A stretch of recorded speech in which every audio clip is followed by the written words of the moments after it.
सरोज रज निज मन मुकुर सुधारि वरणो रघुबर विमल यश जो दायक फलचारि सियावर रामचंद्र की जय।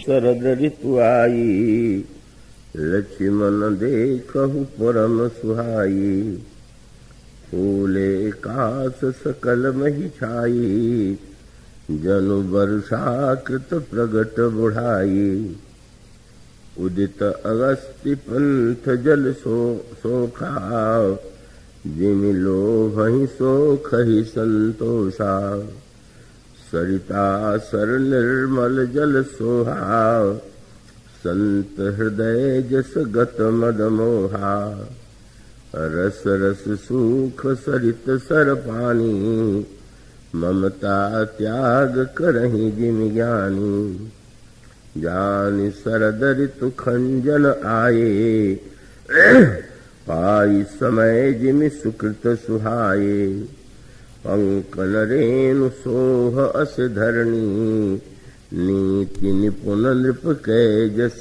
करणी जल संकोच विकल भई मीना अबुध कुटुंबी जिमि धनहीना बिनु घन निर्मल सोह कासा हरिजन इव परिहरि सब आशा कहूँ कहूँ वृष्टि सारदी थोरी कोयक पाव भगति जिमि मोरी चले हरषि तजि नगर नृप तापस बनिक विकारी जिमि हरि भगति पाई श्रम तजहि आश्रमी चारि।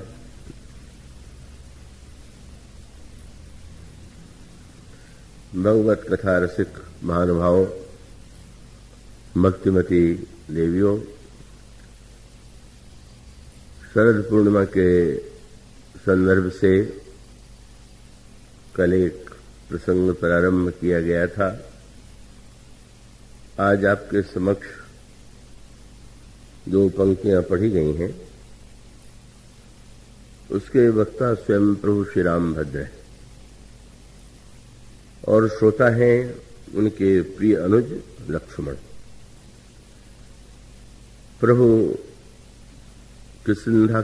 किष्किंधापुरी के पास प्रवर्षण पर्वत पर निवास कर रहे हैं और वो प्रतीक्षा कर रहे हैं कि जनक नंदिनी सीता का पता लगाने के लिए कौन सा समय उपयुक्त होगा और उसके लिए किस पद्धति का आश्रय लिया जाए, किन व्यक्तियों को उस दिशा में प्रेरित किया जाए।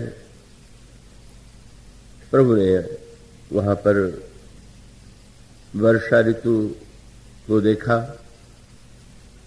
और वर्षा के बाद प्रभु ने शरद ऋतु को देखा। प्रकृति में ऋतुओं का यह परिवर्तन प्रतिवर्ष होता ही रहता है। प्रकृति की अपनी एक शोभा होती है, अपनी एक विशेषता होती है, प्रकृति का एक आनंद भी होता है और प्रकृति में जो कष्ट होते हैं का उसका भी भोग तो व्यक्ति को करना ही होता है। तो ये जो शरद ऋतु है इसको माध्यम बना करके प्रभु ने जो उपदेश दिया वह इतना विलक्षण है, इतना पूर्ण है कि ऐसा लगता है कि कोई ऐसा व्यक्ति नहीं है कि जिसके लिए उसमें कोई न कोई उपदेश विद्यमान न हो।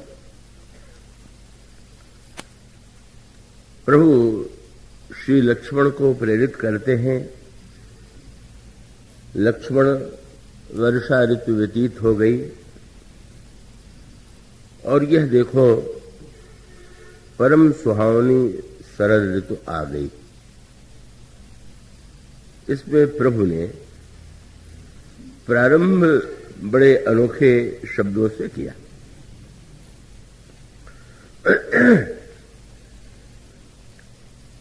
एक तारा जिसका नाम अगस्त्य है वर्षा के बाद जब शरद ऋतु आती है तो आकाश में उस तारे का उदय होता है। और भगवान श्री राम ने एक बड़ा मधुर संकेत किया। एक तो अगस्त वह है जो पुराणों के बड़े प्रसिद्ध ऋषि हैं, और दूसरा वह अगस्त नाम का तारा है। और इन दोनों के संदर्भ में भगवान ने जो बात कही तो बड़ी मार्मिक है। मैं आशा करता हूं कि आप पूरी तरह चैतन्य रह करके, अब तो कथा शीघ्र प्रारंभ कर दी गई है तो और भी आपको चैतन्य रहना ही चाहिए, तो आप उस पर सजग भाव से दृष्टि डालेंगे। अगस्त ऋषि की कथा क्या है? उन्होंने समुद्र को पी लिया, और इस जो अगस्त के नाम के तारे का जब उदय होता है तो आपने देखा होगा कि वर्षा ऋतु में जो जल के कारण मार्ग में कीचड़ हो जाता है, और कीचड़ के कारण व्यक्ति को चलने में बड़ी असुविधा होती है।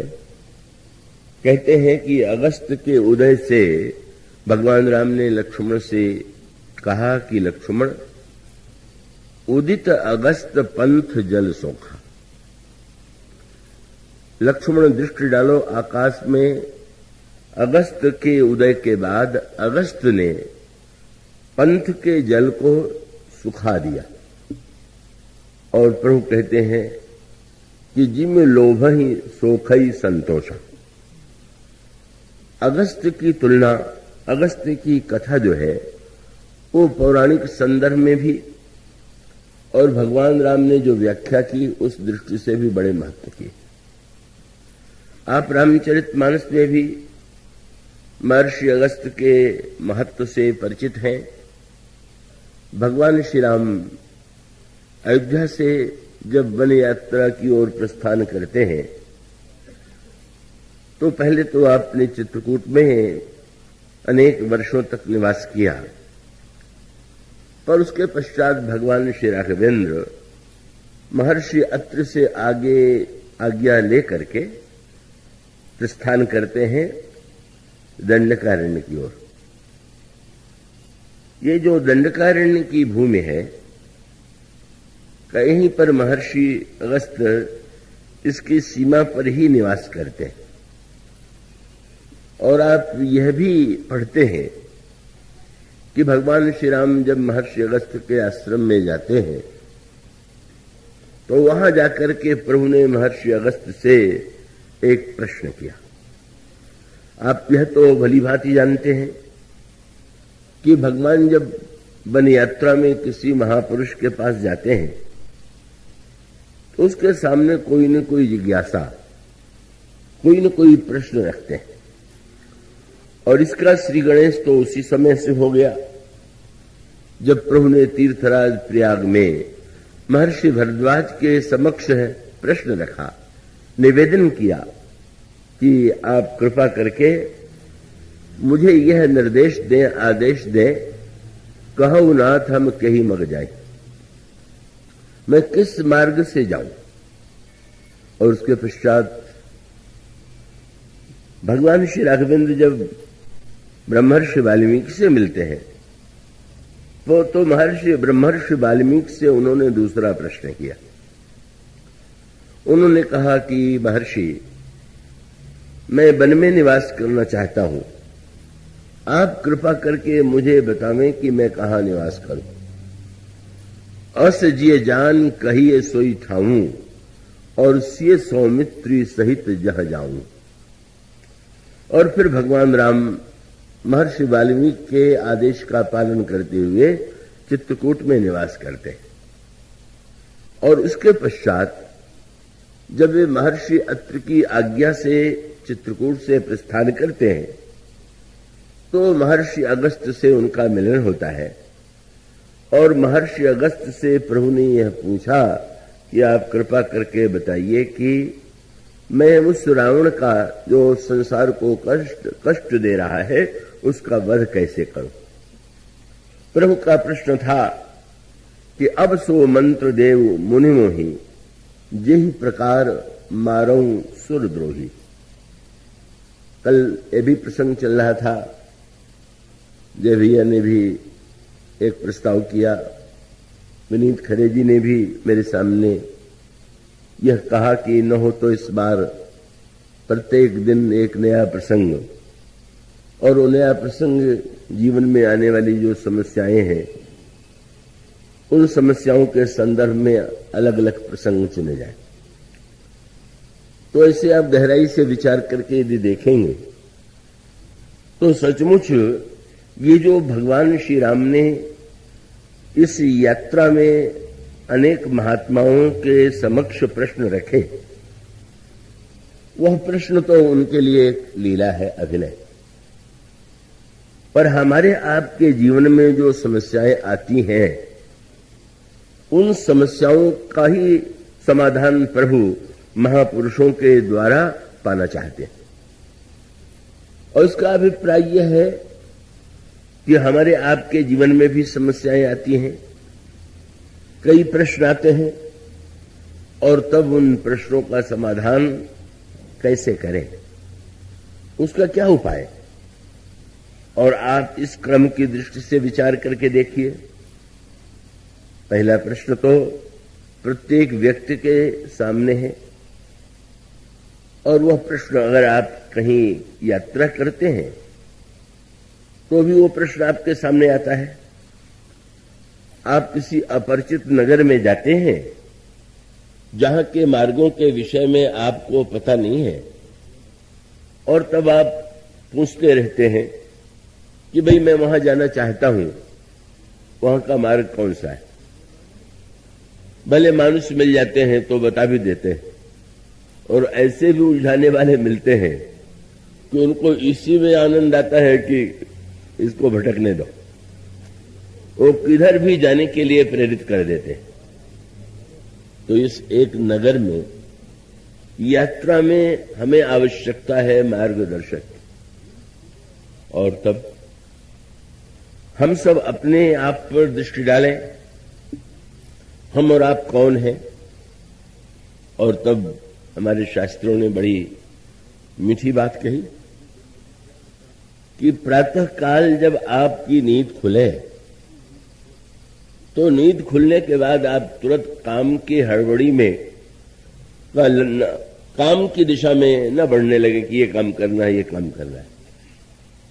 वे कहते हैं कि आप शांत भाव से थोड़ी देर के लिए चाहे पलंग पर चाहे किसी आसन पर बैठ जाइए, और तब आप अपने आप से कुछ प्रश्न कीजिए। और वे विशेष रूप से कहते हैं कि 3 प्रश्न प्रत्येक व्यक्ति को अपने आप में पूछना है। और वो 3 प्रश्न हैं, तो हम, मैं कौन हूं। बड़ा विचित्र सा लगता है कि सोकर के उठने के बाद इस प्रश्न की क्या आवश्यकता है कि मैं कौन हूं। और बहुत सांकेतिक अर्थ है क्या। दिन में जब भी आपसे किसी की भेंट होती है और अपरिचित है तो आपसे पूछता है कि आपका परिचय क्या है, और तब आप अनेक रूपों में परिचय दे सकते हैं, देते हैं। अगर आप विदेश में होंगे तो आप अपना परिचय भारतवासी के रूप में देंगे, अगर किसी भिन्न प्रांत में होंगे तो आप प्रांत के नागरिक के रूप में अपना परिचय देंगे। नगर और अन्य संदर्भों में कहीं आप जाति के रूप में परिचय देंगे, कहीं कुल के रूप में परिचय देंगे, और कहीं मैं किसका पुत्र हूं इस रूप में आप परिचय देंगे। और इस तरह से हमारा आपका परिचय इतने अनेक रूपों में, कब सारे परिचय जो हैं एकदम बदल जाते हैं, परिवर्तित हो जाते हैं। और परिवार में भी हमारा परिचय बदलता रहता है। पिता पुत्र कह करके पुकारता है, पुत्र पिता कह करके पुकारता है, भाई भाई कह करके पुकारता है, पत्नी पति कह करके पुकारती है। हमारे आपके परिचय इतने अलग अलग हैं कि यह प्रश्न होना स्वाभाविक है। ये जो सारे हमारे परिचय हैं, प्रश्न हमारे जो परिचय हैं, क्या इतना ही है क्या? और इसके पीछे भी एक गहरा संकेत है। क्या? रात के बाद क्यों? दिन में आपके परिचय बदलते रहे, पर जब रात को आप गहरी नींद में सोते हैं तो आपको क्या भान होता है कि आप किस देश के नागरिक, किस प्रांत के नागरिक, कौन सी भाषा बोलते हैं, कौन सी आपकी जाति है, कौन सा परिवार है, कौन सा संबंध है। दिन और रात का खेल तो बड़ा अनोखा हो गया। दिन में इतने परिचय और रात में आपका कोई परिचय है ही नहीं। आपको कोई स्मृति नहीं है कि मैं ये हूं। और तब महात्माओं ने कहा कि प्रातः काल जब उठिए तो पहले विचार करके सोचिए कि जो दिन में मुझे लोग कह रहे थे, मैं कह रहा था मैं वह हूं, कि रात्रि के गहरी नींद में हमको जो लगा वो मैं हूं। यह प्रश्न बड़े महत्व का है। और आपने विचित्र बात देखी कि दिन में आपका जब परिचय दिया जाए तो परिचय के बाद कोई न कोई आप पर कर्तव्य का भार लदेगा। आप यदि ये हैं तो आपका कर्तव्य है, आपका ये जाति है तो जाति के प्रति, देश के प्रति, कुल के प्रति, परिवार के प्रति, संबंधों के प्रति आपके अनेक कर्तव्य हैं। और वो ठीक ही, आप उन कर्तव्यों का पालन करते हैं। पर जब आप गहरी नींद में सोते हैं तो आपका कोई कर्तव्य होता है क्या? आपको कोई भान होता है क्या? और इसका अर्थ यह है कि हम दिन में जैसा अनुभव करते हैं उससे भी अधिक आनंद का अनुभव रात्रि में करते हैं, क्योंकि परिचय है तो उसके साथ झमेले भी कम नहीं। पर जब रात्रि में आपका कोई परिचय नहीं है तो आपका कोई कर्तव्य भी नहीं। और तब आपको कितनी सुंदर नींद, गहरी नींद आती है। और जब आप सो करके उठते हैं तो आप ये कहते हैं कि भाई आज तो बड़े है, बहुत सुंदर नींद आई, बहुत अच्छी नींद आई, पूरा विश्राम मिला। तो दिन में श्रम, रात्रि में विश्राम। दिन के प्रकाश में हमारा आपका परिचय दूसरा, और गहरी अंधेरी रात्रि में हमारा आपका परिचय बदल गया। महापुरुष कहते हैं कि विचार करके सोचिए कि जो रात्रि में था वह सत्य था, कि जो दिन में है वो सत्य है। और दिन में भी यदि इतने परिचय है तो इन परिचयों में हम किस परिचय को मुख्यता दें। और तब एक अनोखी बात आपको मिलेगी। और शास्त्र कहते हैं कि आप इस प्रश्न पर गहराई से विचार कीजिए कि आप हैं कौन। जब आप ये निर्णय कर लेंगे कि आप कौन हैं तो आपको निर्णय करना बड़ा सरल हो जाएगा कि मुझे क्या करना चाहिए। जो आप होते हैं उसी के अनुकूल आपका कर्तव्य होता है। तो महा ऋषियों ने कहा को हम विचार करो कि मैं कौन हूं। और दूसरी बात जिसकी चर्चा प्रारंभ की गई, कोहम कुतस्ते न कुतस समागता, मैं कहीं से आया हुआ हूं, यात्री हूं कि मैं यहीं का निवासी हूं। और यदि यात्री हूं, कहीं से आया हुआ हूं तो कहां से आया हुआ हूं, और कहां से आया हुआ हूं तो उसके बाद दूसरा स्वाभाविक प्रश्न होगा कि वो हमें जाना कहां है। इसलिए महापुरुष ऋषि कहते हैं कोहम कुतस्तेन कुतस समागता। और फिर उसको यदि ऐसा लगे कि नहीं, दो रूपों में हमारा परिचय है, शरीर के संदर्भ से और आत्मा के संदर्भ से। शरीर के संदर्भ से परिचय जो है उसका प्रयोग हम दिन में करते हैं, पर रात्रि की गहरी नींद में शरीर के संदर्भ सा परिचय नहीं होता। वो तो आत्मस्थिति के रूप में ही व्यक्ति स्थित है। और तब स्वाभाविक रूप से उसको विचार करना पड़ता है, ये जो हमारा शरीर है ये सदा बना रहेगा कि नष्ट भी होगा? और नष्ट होगा तो अपने आप से प्रश्न करेंगे कि आपको जाना कहां है? महापुरुष कहते हैं इन 3 प्रश्नों पर पहले विचार कीजिए और तब आप नीचे उतर करके कर्म की दिशा में अग्रसर होइए। इसका अभिप्राय कर्म के मूल में विवेक, कर्म के मूल में चिंतन, कर्म के मूल में प्रश्न। और जिन लोगों के मस्तिष्क में प्रश्न नहीं आते वो सुखी तो बहुत होते हैं। श्रीमद् भागवत में बहुत बढ़िया बात कही गई कि 2 प्रकार के व्यक्ति ही तो पूरी तरह से सुखी होते हैं। कौन से? बोले यश्च मूढ़तमो लोके, जो महामूर्ख हैं वो बहुत सुखी होते हैं। और यस्तु बुद्धे परंगता, या तो विवेक के द्वारा जो सर्वोच्च स्थिति में पहुंच जाते हैं वो व्यक्ति सुखी है। बीच वाला व्यक्ति तो बेचारा बेचैन होता है। पर यह बेचैनी, आप कोई चाहे भी कि हम महामूर्ख हो जाए तो कोई उसके बस में थोड़ी होता है। मूर्खता, बुद्धिमत्ता में तो आपका प्रयत्न काम दे सकता है, पर मूर्खता का कोई उपाय नहीं। वो तो जो है सो है। तो ऐसी स्थिति में ये जो प्रश्न है बड़े महत्व के। और जब प्रभु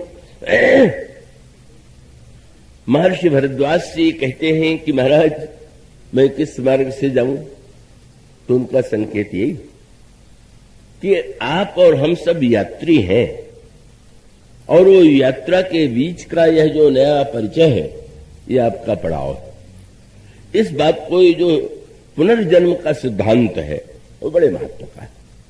अगर पुनर्जन्म के सिद्धांत का सदुपयोग किया जाए तो समाज में और व्यक्ति के जीवन में बहुत अंतर आने की संभावना है। और उसका अभिप्राय क्या है कि कभी कभी हम जो वर्तमान है उसी को सब कुछ मान लेते हैं और उसको मान ही नहीं लेते हैं। हम उसमें इतने डूब जाते हैं कि अंतुगत्वा हम स्वयं अपने को ऐसी स्थिति में पहुंचा देते हैं कि जहां पर हम दुख और अशांति से घिर जाते हैं। और उसको दृष्टांत के रूप में यूं कहें कि आपको नाटक में कोई अभिनय करने के लिए दिया गया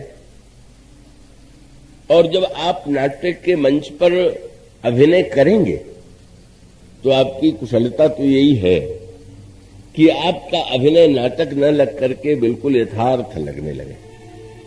किंतु तन्मय होकर के यथार्थ के रूप में नाटक का दर्शन करने के बाद भी अगर कहीं अभिनेता ने मंच पर वह जो दिखाई देता है या प्रदर्शित करता है उसी को मानने की भूल कर बैठेगा तो उसकी दशा क्या होगी? अब कई लोग तो ऐसे विचित्र हैं। दिल्ली में एक सज्जन जब उधर से निकलते हैं तो पूछ देते हैं लोग, कहिए रावण जी कैसे? बेचारे रामलीला में रावण का अभिनय करते हैं। अब वो अगर सचमुच विनोद में रावण कह दिया जाए पर वो सचमुच क्या रावण है क्या? और अगर कहीं वो अपने को रावण मानने की भूल कर बैठे तो रावण मानने में ही संकट नहीं है, हरिश्चंद्र मानने में भी तो बड़ी भूल है। हरिश्चंद्र जी के नाटक में हरिश्चंद्र बने हुए अभिनेता ने सारा राज्य दान दे दिया, सब कुछ दान में दे दिया। और अगर किसी अभिनेता ने रंगमंच पर हरिश्चंद्र का पाठ दोहराया पर बाद में भी उसने अपने को हरिश्चंद्र मान लिया तो क्या होगा? एक सज्जन नाटक के मंच को वास्तविक सत्य मान बैठे। अरे ये तो हरिश्चंद्र इतने महान दानी हैं, बड़े उदार हैं। और वो सोचने लगे कि ऐसे उदार और दानी व्यक्ति से तो मिलना चाहिए। उन्होंने पता लगाया ये कहाँ रहते हैं और उनके घर का पता लगा करके जब गए तो सामने एक व्यक्ति बैठे थे, कुर्ता धोती पहने हुए। वो मंच का जो वेश था वो तो था नहीं। जो गए वो पहचान नहीं पाए और पूछ दिया, हरिश्चंद्र जी कहाँ हैं? बोले वो तो कल चले गए। कब आवेंगे? बोले अगले साल जब नाटक होगा तब आवेंगे। और इसका अर्थ ये है कि अगर वो सचमुच हरिश्चंद्र बन बैठे तो मांगने वालों की ऐसी भीड़ लगेगी कि वो बेचारे इतने विपत्ति और संकट में पड़ेंगे कि उसकी कोई सीमा नहीं। इसी प्रकार से अभिनेता की कुशलता यही है भगवान राम जब अवतार लेते हैं, चाहे वो भगवान राम के रूप में लें, चाहे भगवान कृष्ण के रूप में लें, चाहे किसी रूप में लें, पर रामायण में उनके लिए यही शब्द कहा गया कि जब अवतार लेते हैं तो ऐसा बढ़िया नाटक करते हैं कि सब लोग उनको वही मान लेते हैं। पर उनकी स्वयं की स्थिति क्या है? बोले जथा अनेकन वेश धरी नृत्य करई नटकोय सोई सोई भाव दिखावई आप न हो इन्हें सोए। वो अभिनय की विशेषता यह है कि वो इस बात को समझ ले कि मुझे नाटक में करना तो यह है, पर वस्तुतः मैं ये नहीं हूं। और ये बहुत बड़ा सूत्र है। अगर व्यक्ति यह अपने आप से पूछ ले कि हम कौन हैं, आप गीता में एक बड़ा संकेत सुंदर पाएंगे। भगवान ने अर्जुन को उपदेश दिया, तो ठीक है, पर भगवान ने ऐसी वाक्य कह दी कि अर्जुन आश्चर्यचकित होकर के भगवान का मुख देखने लगा। भगवान ने कहा, अर्जुन यह जो तुम्हें मैं ज्ञान सुना रहा हूं, सबसे पहले मैंने इसका उपदेश सूर्य को दिया, और सूर्य ने मनु को दिया, मनु ने इक्ष्वाकु को दिया, और इक्ष्वाकु के द्वारा यह ज्ञान राजर्षियों के जीवन में प्रकट हुआ। विवस्वान मन में प्राह मनु मृक्षाक्वे ब्रवीत। अब अर्जुन वहां फाड़ के देख रहे, महाराज आपकी कितनी आयु है, ये लंबी चौड़ी बात आपने तो कह दिया। आपने तो कह दिया कि सूर्य को आपने उपदेश दिया, तो आप पहले थे कि सूर्य पहले थे? और आपने तो कह दिया कि सूर्य ने मनु को, मनु ने इक्ष्वाकु को दिया, और तब भगवान ने अर्जुन को जो सूत्र दिया बड़ा अनोखा था। भगवान ने कहा, अर्जुन बहूनि में व्यतीतानि जन्मानि तव चार्जुन। अर्जुन हम तुम आज इस रूप में दिखाई दे रहे हैं, हम उतने ही नहीं, मेरे भी जन्म अनेक हो चुके हैं और तुम्हारे भी जन्म अनेक हो चुके हैं। तो महाराज आप में और हम में अंतर क्या है? बोले अंतर यह है कि मुझे सब पता है और तुम्हें पता नहीं। जीव और ब्रह्म का अंतर यही है। ब्रह्म जो है उसको सर्वत्र को सब कुछ ज्ञात है, पर जीव बेचारे को याद नहीं। तो याद नहीं होता, याद नहीं है तो ये भी भगवान की बड़ी ही कृपा। हम लोगों का पूर्व जन्म हो चुका है, और अगर पूर्व जन्मों की याद सचमुच कहीं भगवान दे दे तो इतनी बड़ी विपत्ति आवेगी। क्यों? एक ही जन्म में इतने शत्रु मित्र हो चुके हैं। पूर्व जन्मों के अगर शत्रु मित्र दिखाई देने लगे तो बेचारे की क्या दशा होगी। कहीं ऐसा न हो कि आपका जो पुत्र है आपको दिखाई दे जाए कि ये मेरा पूर्व जन्म का शत्रु, और ये तो बड़ा मेरे बड़ा विरोधी है, और तब आपकी दशा क्या होगी। अब ऐसे पुत्र के का ऐसा व्यक्ति भी तो आपका पुत्र हो सकता है कि जिसने पूर्व जन्म में आपकी हत्या की। कोई शास्त्रों में इसका विचित्र विश्लेषण है। तो इसका अर्थ क्या हुआ कि क्या हम संबंधों का पालन न करें? संबंधों का पालन करते हुए उसी को परम सत्य न मान लें। बस मूल सूत्र है, संबंध का निर्वाह करें अभिनेता के रूप में और अच्छी तरह से करें, लेकिन इस बात को याद रखें, इस जन्म में मेरा यह एक नाता है और उस नाते के रूप में मैं इस कर्तव्य का निर्वाह करता हूं। और यह आवश्यक नहीं कि पिछले जन्म में भी मेरे ये संबंधी ही रहे हो, मेरे प्रिय ही रहे हो। वो एक बड़ी विचित्र सी संस्मरणात्मक कथा आई थी कि वो एक बहुत ही प्रतिभाशाली का नवयुवक, बड़ा शिक्षा में बड़ा बहुत ही पढ़ने में तेज, हर दिशा में, और जब वो युवक हुआ तो बहुत भीषण बीमारी पड़ी और बहुत लंबे समय तक वो अस्वस्थ रहा। और पिता ने बहुत बड़ी संपत्ति उसकी खर्च करके उसके रोग की चिकित्सा किया, पर वो अच्छा नहीं हुआ। पर वो कहा जाता है कि उसको अंतिम दिन उसने पिताजी को बुलाया और पिता से कहा कि आपको पता है मैं कौन हूं? तब वो पिता से परिचय दिया कि आपने मेरी सारी संपत्ति हड़प ली थी और बड़ा कष्ट मुझे दिया था, इसीलिए बेटा बन करके उसी कर्ज को मैं उतरवा रहा हूं। और वो पूरा हो गया, मैं जा रहा हूं, आप रोइए। तो इसका अर्थ ये हुआ कि एक बार व्यक्ति इस सत्य को अगर समझ ले कि वो सत्य और असत्य वो है, वर्तमान का सत्य होते हुए भी वो भूतकाल का सत्य नहीं, और भूतकाल का ही भविष्य का भी वो सत्य हो, ये आवश्यक नहीं। और तब व्यक्ति को यह पता लगाना होगा कि कोई ऐसा संबंध है क्या कि जो पहले भी था, अब भी है और भविष्य में भी रहेगा। और जन्मों के संबंधी तो बदलते जाएंगे, पर ऐसा कोई संबंध है क्या? और वो संबंध, उस संदर्भ में मुझे एक बात याद आती है। महाराज जब दशरथ कैकेयी के को भवन में गए और कैकेयी को मनाने लगे तो कैकेयी जी बोली ही नहीं रहे। किसी ने तुलसीदास जी से पूछ दिया कैकेयी बोल क्यों नहीं रहे? तो व्यंग भरी भाषा में तुलसीदास जी ने कहा, तुम्हें पता नहीं है, जो मंत्र जब करते हैं वो जब मंत्र सिद्धि करते हैं तो बोलते नहीं, बीच में बोलने से मंत्र खंडित हो जाता है। तो कैकेयी जी मंत्र जप कर रही थी और दशरथ जी के बार बार प्रेरित करने पर भी बोल नहीं रही थी। ये मंत्र जप कब से करने लगी? बोले जब से इन्होंने दीक्षा ले लिया। क्या वशिष्ठ जी से दीक्षा ली है क्या? तो पता नहीं है। नहीं, इन्होंने वशिष्ठ जी को तो अपना गुरु नहीं बनाया, तब इन्होंने किनसे गुरु दक्षिणा लिया? बोले मंथरा से इन्होंने दीक्षा ले ली। वशिष्ठ जैसे मुनि को छोड़कर के मंथरा से दीक्षा? बोले मंथरा के समान कोई हो सकता है क्या? मंथरा की विशेषता? बोले कोटि कुटिल मणि गुरु पढ़ाई, करोड़ करोड़ कुटिलों में भी जो सबसे ऊंचा कुटिल हो वह मंथरा, और वह जो है मंथरा गुरु है। और कैकेयी को मंत्र जो दिया, आप यह न समझिएगा कि उस मंत्र का जप केवल कैकेयी जी करती हैं। उस मंत्र का जप तो घर घर में हो रहा है, सर्वत्र हो रहा है।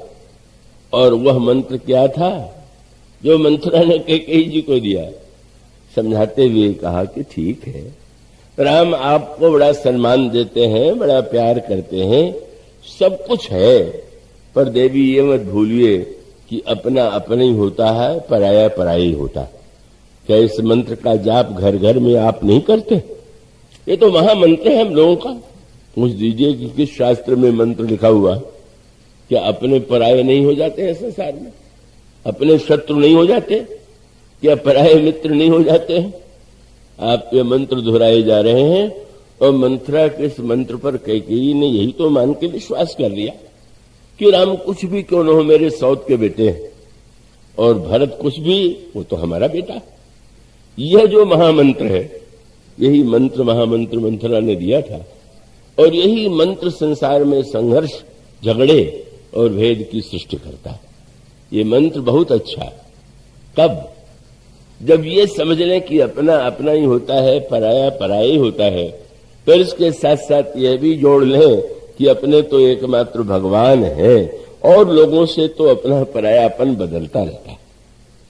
तो अगर इसे मान करके महामंत्र को जपे तो व्यक्ति के जीवन में का कोई कष्ट का प्रश्न ही नहीं। इसलिए एक आपका परिचय ऐसा है कि जो पूर्व जन्म में भी था, अब भी है और भविष्य में भी रहेगा। और वह परिचय कौन सा है? जिसको उत्तरकांड में बताया गया, ईश्वर अंश जीव अविनाशी चेतन अमल सहज सुख राशि। हम सब ईश्वर के अंश हैं। ईश्वर से ही हमारा संबंध पहले भी था, अब भी है, भविष्य में भी बना रहेगा। और याद रखिए, शरीर के संबंध से अगर हम कर्तव्य का पालन करते हैं तो बिल्कुल उचित, लेकिन शरीर के संबंध से अगर हमारे हृदय में ईर्ष्या, द्वेष, भेद, वैमनस्य, इन वृत्तियों का उदय हो जाए तो शरीर का नाता तो समाज में अधिकांश विभेद की सृष्टि करता है। इसलिए सुमित्रा अम्मा ने लक्ष्मण जी से कहा था, लक्ष्मण तुम ये मत कहना कि मेरा कोई नातेदार नहीं, तुम्हारे नातेदार हैं, पर तुम नातेदार को शरीर के संबंध से मत मानना। तब मां ने एक सूत्र दिया लक्ष्मण जी को पूजनीय प्रिय परम जहां ते सब मानिए ही राम के नाते। राम केंद्र में बनाओगे तो राम का नाता व्यक्ति के जीवन में भक्ति भावना, प्रेम और सद्भाव की सृष्टि करेगा। और शरीर को ही केंद्र बना करके नाते बनावेंगे तो प्रारंभ में बहुत सुख की बड़ी अनुभूति भले ही हो, पर शरीर के संबंध के प्रति हम जितना अधिक गहराई से आसक्त होते जाएंगे उतना हम अपने लिए विपत्ति और संकट मोल ले लेंगे। इसलिए मानो वह प्रश्न को हम, और फिर दूसरा प्रश्न ये कि अगर मेरा पूर्व जन्म हो चुका है और ये जन्म है तो उसके पश्चात हम एक यात्री ही तो हैं, हमें कहां जाना। और इसीलिए गोस्वामी जी ने लिखा कि पूछा गया कि इतने बड़े राज्य को छोड़ करके भगवान राम बन जाने लगे, उनको दुख क्यों नहीं हुआ। और तो बड़ी सुंदर बात उन्होंने कही, आप कहीं जाएं किसी नगर में और धर्मशाला में ठहरे हुए हो तो क्या धर्मशाला के कमरे से निकल करके दूसरे दिन जहां आपको जाना है जाने में कोई दुख होता है क्या। उसका अर्थ है कि नहीं, ये तो है ही है धर्मशाला, आए थे और हमें तो और कहीं आगे जाना। गोस्वामी जी ने कहा, भगवान राम को तुलसीदास जी ने कहा, संसार में सबसे बड़े यात्री होने की शिक्षा प्रभु श्री रामभद्र ने दी। गोस्वामी जी कहते हैं, लियऊ चोरिचित राम बटोही। राजा राम का ध्यान तो करते हैं लोग और अनेक रूपों में ध्यान करते हैं, पर जरा बटोही राम का ध्यान कीजिए। और तब गोस्वामी जी कहते हैं, कीर के कागर जो नृपचीर शरीर लस्यो तज नीर जो काई। गोस्वामी जी कहते हैं, आप में ये जो कीर के कागर जो नृपचीर आप पक्षियों के संदर्भ में देखेंगे, उनका पंख टूट करके गिर जाता है पर उनको दुख नहीं होता क्योंकि नए पंख निकल आते हैं। जल के ऊपर अगर काई छा गई हो और काई को हटा दिया जाए तो दुख नहीं होता। भगवान श्री राम जब वन में चले, जब उनसे कहा गया कि रेशमी वस्त्र उतारिए, आभूषण उतार दीजिए, तो गोस्वामी जी कहते हैं भगवान राम की मनस्थिति क्या थी। बोले, कीर के कागर जो नृपचीर शरीर लस्यो तज नीर जो काई। और राजीव लोचन राम चले। कमल है ना, कमल की विशेषता क्या, जल में भी है और जल से अलग भी है। ये प्रभु कौन है, राजीव लोचन। और अगर कहीं हम लोग राजीव लोचन बन जाए, राजीव लोचन के सौंदर्य की बात जाने दीजिए, पर इसका अभिप्राय अगर हम सबको वह दृष्टि प्राप्त हो जाए कि हम रहें और रह करके भी अलग भी रहें, तो हमारे प्रभु तो राजीव लोचन है। और राजीव लोचन राम चले तज बाप को राज बटाऊ की नाई। उनको ये नहीं लगा कि अरे मेरे पिता का राज्य दूसरा ले रहा है। मुस्कुराते हुए चले गए। और चले जाने के बाद भगवान ने जब महर्षि भरद्वाज से पूछा, कहिए नाथ, हम कहीं मर जाए, यह प्रश्न है हमारे जीवन का। हम जीवन में जीवन पथ पर एक यात्री हैं और अगर हम सही दिशा से चल रहे होंगे तो हम अपने लक्ष्य तक पहुंच जाएंगे, और उल्टी दिशा में जाएंगे तो लक्ष्य से दूर होते जाएंगे, और किसी ऐसी दिशा में चले जाएंगे तो हो सकता है कि 1 घंटे की यात्रा कई घंटों की यात्रा के रूप में बदल जाए। और यह जो प्रश्न है भरद्वाज जी से भगवान राम ने पूछा, और उसके संदर्भ में विनय पत्रिका में गोस्वामी जी ने जो बड़ा मार्मिक पद लिखा है उसमें यही तो उन्होंने कहा है, अरे भाई राम कहते चलो, राम कहते चलो, राम कहते चलो भाई रे, नाही तो भव बिगारे में परिहव छूकत अति कठिनाई रे। पहले राजा जमींदार बिगार बहुत लेते थे। बिगार माने मजदूरी दे करके नहीं। अब तुम हमारे गांव में रहते हो, हम जमींदार हैं, हमारे राज्य में रहते हो, तो तुम्हारा तो काम है, तुम्हारा एक कर्तव्य है कि तुम बिना कुछ लिए हमारी सेवा करो। तो गोस्वामी जी ने कहा कि संसार में अधिकांश लोग जो हैं बेगार ही तो लेना चाहते हैं, तो हमारे ये हो इसलिए तुम करो। ये तुम्हारा कर्तव्य है, तुम्हें करना चाहिए। और उसमें गोस्वामी जी ने वो पद को मैं विस्तार से नहीं कहना चाहूंगा, केवल एक सूत्र गोस्वामी जी ने कहा, सबसे बड़ी कठिनाई यह है कि इस यात्री को ढोने वाले जो कहार है, उन्होंने कल्पना की शरीर जो है मानो एक डोली, 11 कहार है और 10 इंद्रिय और एक मन, यही कहार है। और उसमें भी व्यंग क्या है कि कहार अगर एक दिशा में ले चले तो सुख मिले, पर जितने कहार हैं सब अपनी अपनी दिशा में खींचने लगे तो बेचारे की दशा क्या होगी। हम लोगों की भी दशा यही, इंद्रियों के कहार हमको अलग अलग दिशा में खींच रहे हैं। नेत्र कहता है चलो सुंदरता की ओर, कान कहता है चलो स्वर की ओर, जीवा कहती है चलो स्वर की ओर, कान निरंतर गान तान सुन वो ही चाहे, आंखें चाहत रूप, रैन दिन रहत सराहत, नासा अतर सुगंध, चाहत फूलन की माला, त्वचा चाहती सुख सेज, संग सुंदर तनु बाला, रसना हूं चाहत रहत, नित खाटे मीठे चर परे, इन पंचन ही परिपंच सो, भूपर को भिक्षुक करे। तो ऐसी डोली, ऐसा कहार, पर सबसे बड़ा व्यंग गोस्वामी जी ने यह किया कि गोस्वामी जी से किसी ने कहा कि उस यात्री को चाहिए कि वो डटे, कैसे तुम ले चल रहे हो? बोले डटे कैसे? जैसे किसी से आप काम लेना चाहें और उसको जितनी मजदूरी चाहिए न दे तो कैसे काम आप लें? तो उन्होंने कहा ये इंद्रियों के कहार इतनी मजदूरी मांग रहे हैं कि हम तो दे नहीं पा रहे। नेत्र को जितना रूप चाहिए उतना रूप नहीं दे पाते, कान को जितना मधुर स्वर चाहिए उसे नहीं दे पाते।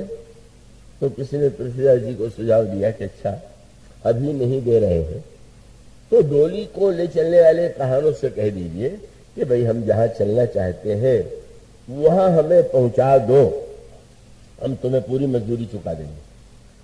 तब गोस्वामी जी ने कहा कि सबसे विकट समस्या तो यही है क्या कि कभी भूले भटके अगर कहार पूछ दे कि कहां चलना है तो यात्री की दशा क्या है? बोले नाव गांव कर भूला है, जहां जाना है उसका नाम ही भूल गए। अब ऐसा जो यात्री है जिसको जीवन के लक्ष्य का पता ही नहीं, पूछा जाए कि आपके अपने विचार करके देखा आपके जीवन का उद्देश्य क्या है, आपके जीवन का लक्ष्य क्या है? जब उद्देश्य और लक्ष्य का निर्णय होगा तभी तो मार्ग का निर्णय होगा।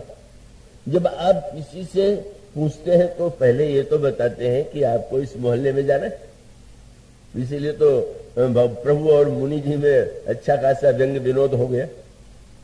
प्रभु ने जब ये कह दिया कि कहो नाथ हम कहीं मंग जाए, महाराज मैं किस मार्ग से जाऊं, तो मुनि जी ने कह दिया सुगम सकल मग तुम कहाँ है, सारे मार्ग तुम्हारे लिए ठीक है।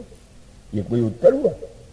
कोई आपसे पूछे कि मैं कहाँ जाऊं, मेरे लिए रास्ता बताइए, और वो बाद में कह दे कि वो आपके लिए तो सभी रास्ते ठीक है। पर व्यंग यह था कि प्रभु ने महर्षि से यह तो पूछा कि मार्ग बताइए, पर ये नहीं बताया कि जाना कहाँ। तो विनोद में मुनि जी ने कहा कि अगर कहीं न जाना हो तो चाहे जिधर चले जाइए, अगर केवल चलना ही है। प्रभु का उद्देश्य यह था कि सत्य तो यह है कि व्यक्ति अपने उद्देश्य को भी भूल गया है और वो मार्ग को भी भूल गया है।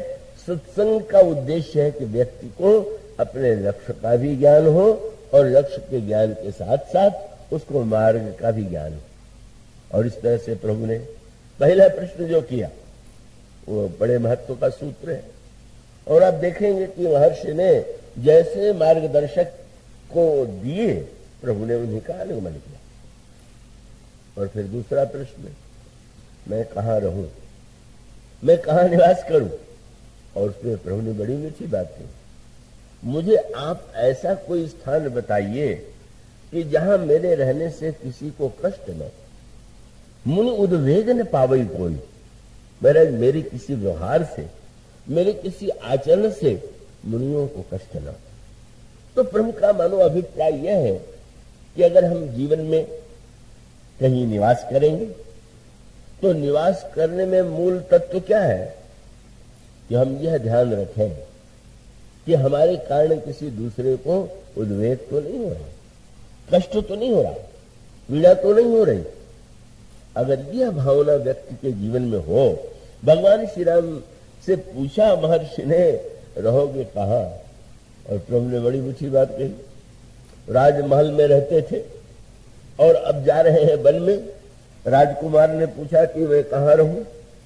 तो राजकुमार प्रभु श्री रामभद्र ने बड़ी ऊंची बात कह दी, मुझे कोई सोने चांदी के महल की आवश्यकता नहीं, मैं तो तह रची रुचिर पर्ण तृणशाला वास करूं कछु काल कृपाला। महाराज मैं तो पत्तों की कुटिया बना लूंगा।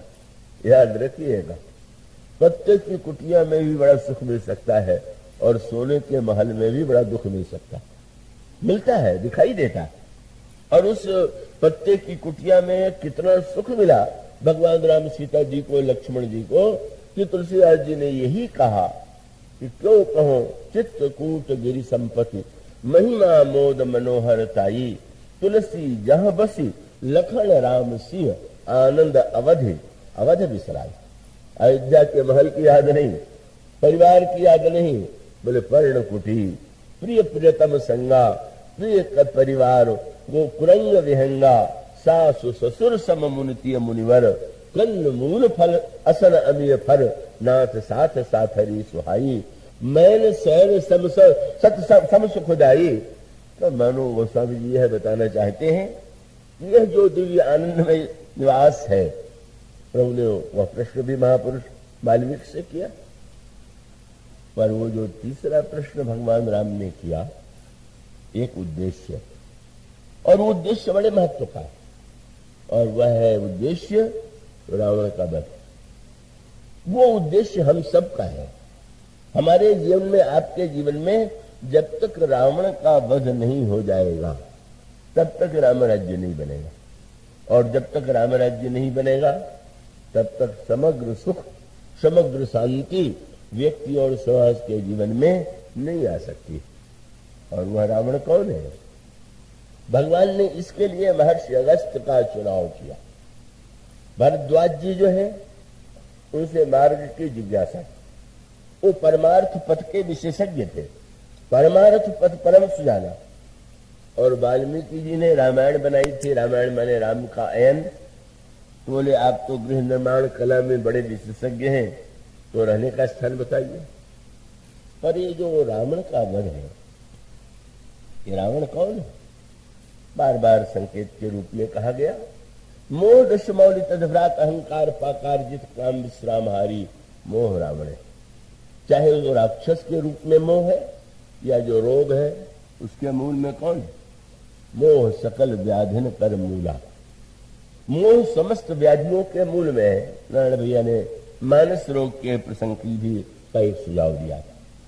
तो मोह चाहे राक्षस है और चाहे मोह समस्त रोगों का मूल है, अगर रोग का निवारण किया जाए और रोग का कारण बना रहे तो रोग बार बार फिर से आ जाए।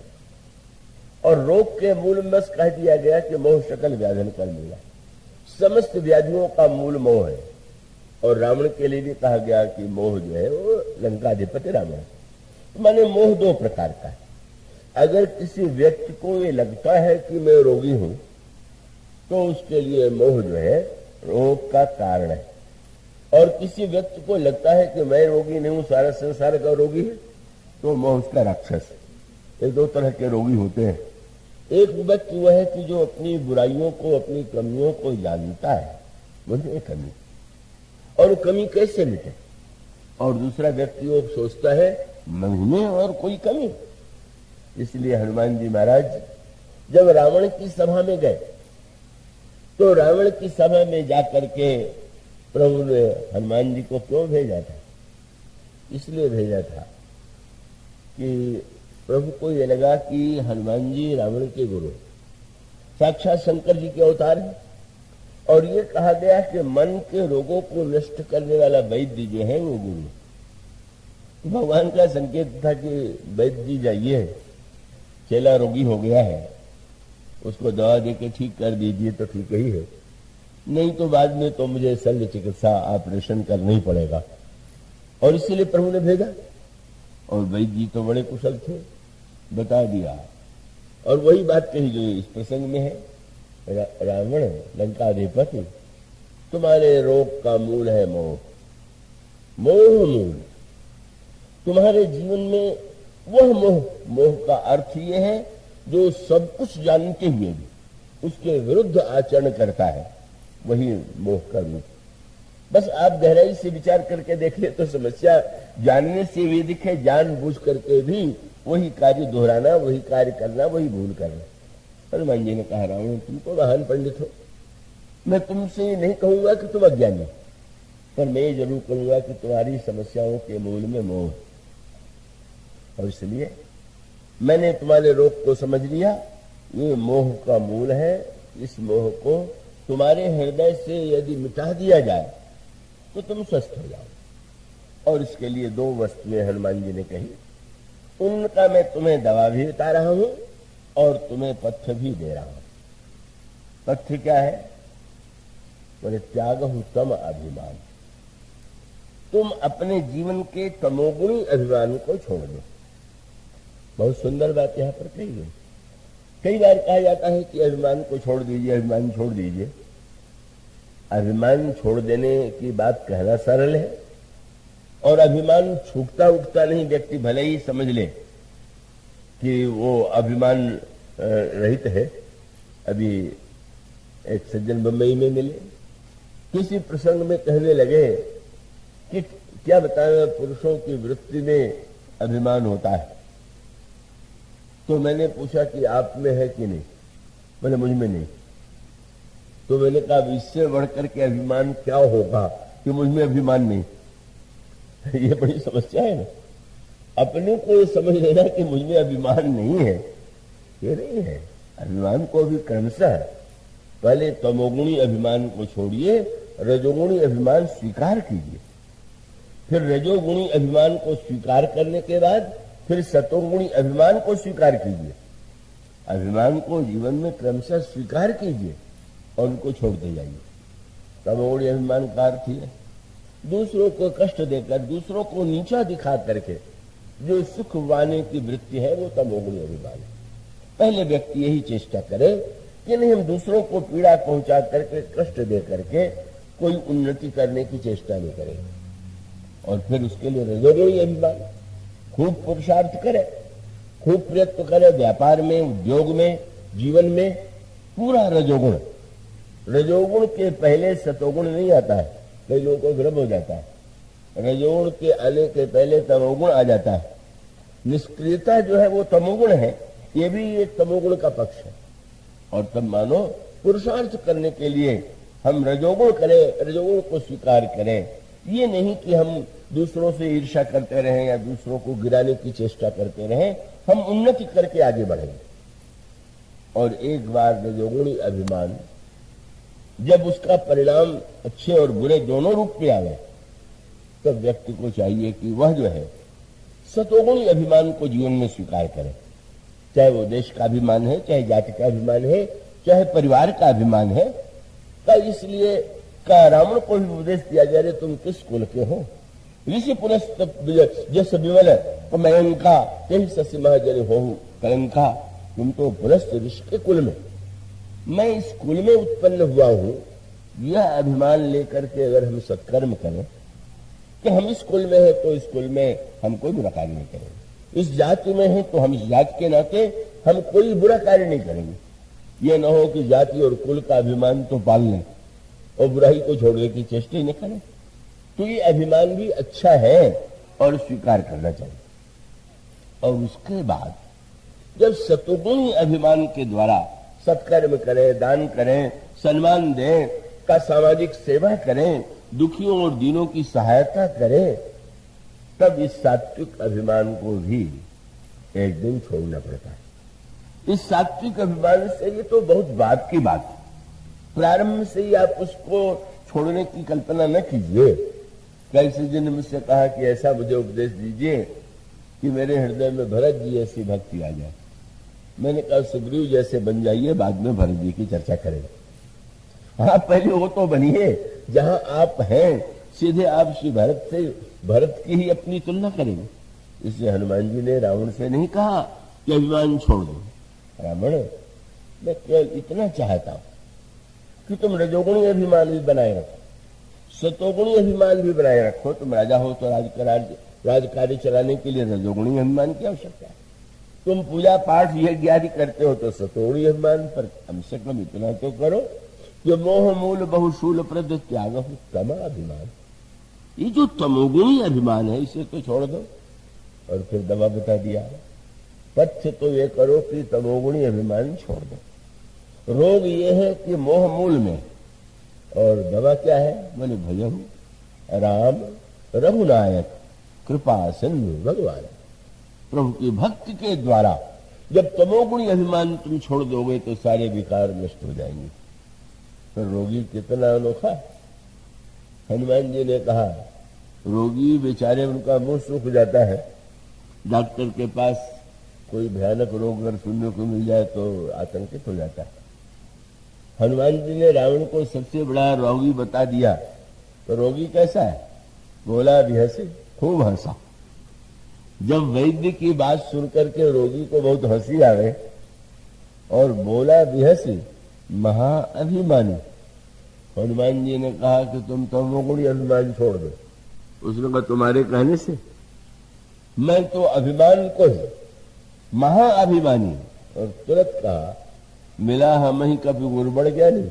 अच्छा, तो महान प्रख्यात पंडित रावण को नंदन गुरु बनकर के उपदेश देगा। अब वो जो रोगी है वो तो रोगी नहीं है, वो तो राक्षस है। इसलिए रावण ने हनुमान जी से कहा, तुम किस रावण के पास आए हो? तुम उसके ज्ञान से परिचित नहीं हो। तुम देख रहे हो, पर तुम्हारे बगल में कौन खड़ा है तुम देख लो कौन। और सचमुच जब हनुमान जी ने, रावण ने संकेत किया तो रावण ने कहा, देखो तुम्हारे बगल में कौन है? बोले, मृत्यु निकट आई खल कोई। अरे दुष्ट, मृत्यु तेरे बगल में खड़ी। हनुमान जी को हंसी आ गई। सचमुच रावण, तुम्हारी दृष्टि तो बड़ी पैनी है। लोग तो मृत्यु को नहीं देख पाते, पर तुमने तो मृत्यु को देख भी लिया। पर अब दुर्भाग्य तुम्हारा इतना ही है कि मृत्यु को तुमने देख तो लिया, पर किसको खाने के लिए आई है तुमने इसको देखने की चेष्टा नहीं किया। मानो मृत्यु तो शंकर के अवतार हनुमान जी की सेविका है। मृत्यु तो हनुमान जी के बगल में खड़ी ही इसीलिए थी कि वह हनुमान जी की आज्ञा की प्रतीक्षा कर रही थी कि रावण को अभी खाना है कि बाद में खाना है। आप जैसा कह दीजिए वैसा मैं करूं। अब ऐसा जो रोगी है वो राक्षस है, मोह के दो रूप। तो मोह का नाश भी सत्संग के द्वारा होता है। और भगवान राम ने जिस मोह के रूप में जो रावण है उसके प्रसंग में महात्मा अगस्त्य से प्रश्न किया। अगस्त्य ही क्यों? और उसका सूत्र है पौराणिक कथा। और वो पौराणिक कथा आपने सबने सुनी होगी, और वो बड़े महत्व के अर्थों वाली कथा। कहा जाता है कि महात्मा अगस्त्य ने, समुद्र ने टिटवी पक्षी के अंडों को बहा दिया, और जब वो टिटवी व्याकुल हुई और समुद्र से उसने कहा, तो समुद्र ने कहा कि वाह, मैं इतना ध्यान कहां से दूं कि मेरे किनारे पर कौन बह रहा है और कौन बच रहा है। और तब उसने जाकर के महर्षि अगस्त्य से प्रार्थना किया कि महाराज, और तब उन्होंने समुद्र को सोख लिया। और जब सूख गया तो उसके पश्चात कथा उसकी ज्यादा चर्चा नहीं, परंतु मैं कृपा करके फिर समुद्र को उन्होंने जीवन दान दिया और उन टिटवी के बच्चों को बचाया। बड़े उदार हैं, बड़े दयालु हैं। छोटे से पक्षी के बच्चे की रक्षा की भी उन्हें इतनी चिंता है कि समुद्र को का सुखा देने में उनको कोई का इतना विशाल समुद्र अपने जल के द्वारा जीवन दान न दे करके अगर मृत्यु की दिशा में ले जाए तो महर्षि अगस्त्य उसे पी लेते। और दूसरी कथा अगस्त्य जी की यहाँ की कि दंडकारण्य में दो राक्षस थे, एक का नाम था आतापी और दूसरे का नाम था वातापी। और दोनों ने दिव्य मंत्र, संजीवनी मंत्र सीख लिया। और वो बड़ा विचित्र नाटक करते थे का वो दो भाइयों में से एक भाई दूसरे भाई को मार डालता था। शरीर से काट करके उसका मांस जो है पकाया, उसको ऐसा रूप दे दिया कि जैसे फलाहार है। महात्मा जी के पास गया और निमंत्रण दिया, आतापी ने कि पधारिए, आज मेरे यहाँ फलाहार कीजिए। और जब वो कर लेते थे वो भोजन, तो पेट में गया हुआ है उसका भाई, वो मृत संजीवनी विद्या का उपयोग करके कहता था, बातापी निकल आओ। और तब वो मुनि जी का पेट फाड़ के निकल आते थे, दोनों मिलकर मुनि जी को खा लेते। बड़ी विचित्र कथा है। संयोग से एक दिन अगस्त जी की ओर ध्यान गया।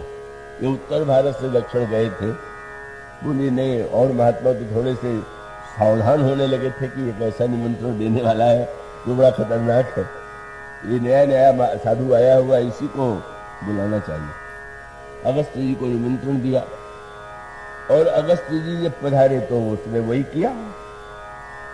किंतु आश्चर्य है कि जब वो आतापी का अगस्त जी के भोजन करने के बाद पुकारने लगा, वो अमृत संजीवनी विद्या का प्रयोग करके, पर वो बातापी से नहीं, जब पेट फाड़ के नहीं निकला तो घबरा गया। क्या हो गया है, इतना मंत्र प्रयोग करने पर निकल क्यों नहीं रहा? और तब अगस्त जी ने कहा, अरे मूर्ख, जिसमें समुद्र पच गया, तेरा भाई अभी बचा हुआ है क्या? हो गया। क्रोध आया, उसने क्रोध में दौड़ करके उसने मुनि को नष्ट करने की चेष्टा की और मुनि ने उसको भस्म कर दिया। एक को पचा लिया और दूसरे को भस्म कर दिया। यह क्या है? ये हमारे अंतःकरण के राग और द्वेष है। राग और द्वेष ही आतापी और बातापी है। जब राग का निमंत्रण मिलता है तो कौन निमंत्रण नहीं स्वीकार कर लेता?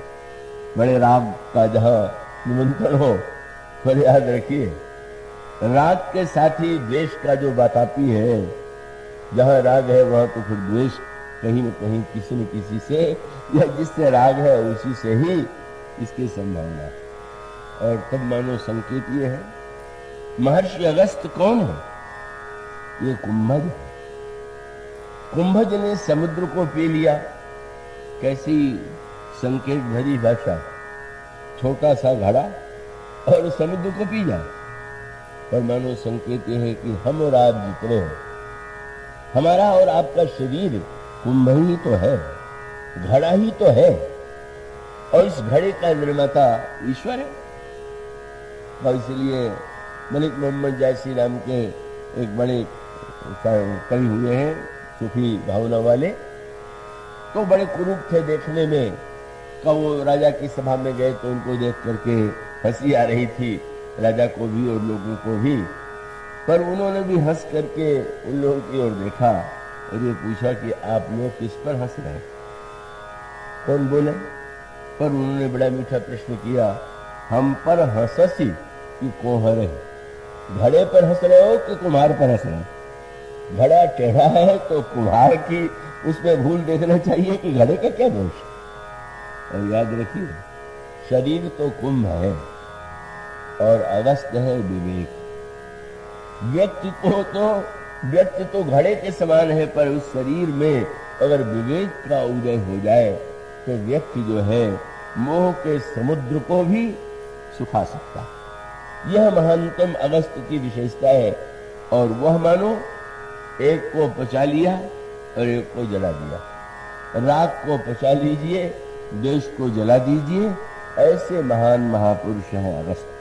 कुंभज इसका अभिप्राय है, जब हमारे आपके शरीर में जब कभी विवेक का उदय हो जाएगा और उस विवेक का हम सदुपयोग करेंगे तो राग द्वेष और मोह हमारा कुछ नहीं बिगाड़ पाएंगे। इस तरह से वह अगस्त मानो भगवान राम कहते हैं कि आप ही बताइए उस रावण के वध का उपाय क्या? मोह का विनाश कैसे हो जीवन में? बिनु सत्संगन हरि कथा ते बिनु मोहन भाग, मोह गए बिनु राम पद हो दृढ़ अनुराग। इसलिए वह अगस्त समुद्र को पी गए। पर यहां भगवान राम ने जो पहली चौपाई शरद वर्णन में कही, क्या बोले? उदित अगस्त पंच जल सोखा।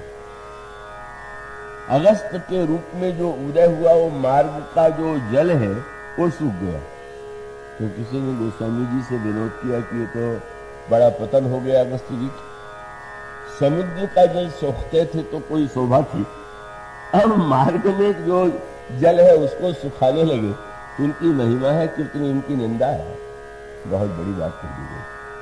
गोस्वामी जी ने कहा कि ये मार्ग का जो कीचड़ है, समुद्र का जो जल है, उसमें आप समुद्र में बचिए न जाइए तो बच सकते हैं, पर जब आपको चलना है तो मार्ग में अगर कीचड़ हो तो कितनी तकलीफ होती है। और मार्ग का जल सूखना बहुत कठिन क्यों होता है? दो बातें होती हैं। एक तो जल कहीं सरोवर में हो, नदी में हो, तो जब शरद ऋतु आती है तो मिट्टी धीरे धीरे बैठ जाती है, वो जल स्वच्छ हो जाता है। इसकी भी चर्चा भगवान राम ने आगे लक्ष्मण जी से कही। और मार्ग के जल की बहुत बड़ी समस्या क्या है कि आप चले, जल एक गड्ढे में पड़ा हुआ, आपका पैर पड़ा तो जितनी मिट्टी थी वो सब की सब और ऊपर आ गई, जल गंदा हो गया। और आप निकल कर गए तो अब थोड़ी देर अगर शांति रहे तो शायद मिट्टी नीचे बैठ जाए, और तब दूसरा आ गया, तीसरा आ गया। और इसीलिए गोस्वामी जी ने कहा कि मनुष्य के जीवन की दशा क्या है? उन्होंने कहा कि भाई सदा मलिन पंथ के जल जो कबहू न हृदय थिरानो। हम लोगों की दशा क्या है? हम लोग मार्ग के जल हैं, हमारे हृदय में लगता तो चुल्लू है, पर कभी भी, और इसका अर्थ क्या है कि अगर एक बार कामना आवे और शांत हो जाए तो धीरे धीरे मिट्टी नीचे बैठ जाएगी। पर एक गया दूसरा गया, वो जो कामनाओं की भीड़ लगी हुई है वो तो कभी कबहू न हृदय थिराने हो। दिन भर आप देखते रहिए, जहां कीचड़ होगा, जल होगा, थोड़ी देर मिट्टी बैठने वाली होगी कि तुरंत एक दूसरे का पैर पड़ गया। मानो भगवान राम का संकेत यह था, ये जो लोभ है ये पंथ का जल है, समुद्र जो है मोह का जल है, और लोभ जो है वो मार्ग का जल है। और लोभ की स्थिति तो यही, ये हर समय हर क्षण का वो व्यक्ति जो है कबहू न हृदय थिराने हो। का मनुष्य का जो लोभ जो है, एक इच्छा हुई वो पूरी हुई, शांति तो आ जाए तो धीरे धीरे वासना की गंदगी बैठ तो जाए, दूसरा तीसरा। मानो यह जो लोभ की प्रवृत्ति है पंथ जल के समान यही हो गया है। जब व्यक्ति के हृदय में लोभ का अतिरेक हो जाता है, जब कभी कामनाएं मिटती ही नहीं, कभी कामनाएं समाप्त ही नहीं होती, तो तब तो वर्षा बीत जाए और अगस्त तारा उदित हो करके उसको सोख ले, तब वो चिंता दूर होगी। इसी प्रकार से अगस्त के रूप में तारा कौन है? बोले संतोष का अगस्त जब आकाश में उदित होगा तो ही लोभ का जल सूखेगा। यह मानो गोस्वामी जी का भगवान राम ने लक्ष्मण को संकेत किया। अब इसके बाद की चर्चा कल होगी, पर कृपया समय से आइएगा तो ही आप प्रारंभ से